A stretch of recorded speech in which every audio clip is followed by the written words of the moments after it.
বসে আঁকো প্রতিযোগিতা। যখনই বলা হতো ড্র অ্যাজ ইউ লাইক, অদ্ভুতভাবে আমার মাথায় প্রথমে এই ছবিটাই ভেসে উঠত।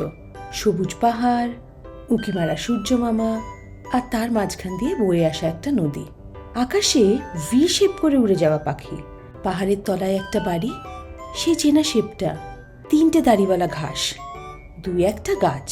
আর আশ্চর্যের ব্যাপার কি জানো, এই ছবিটা শুধু আমার মনের না, আমার মতো আরো অনেকের মাথায় ঠিক একইভাবে ভেসে উঠত।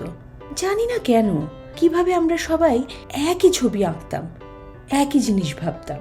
আমরা কি সবাই একই টিচারের কাছে আঁকা শিখেছিলাম? আর যারা শিখিনি তারাও তো একই ছবি আঁকতো। আজও বুঝতে পারি না এই মিলটার রহস্যটা কি।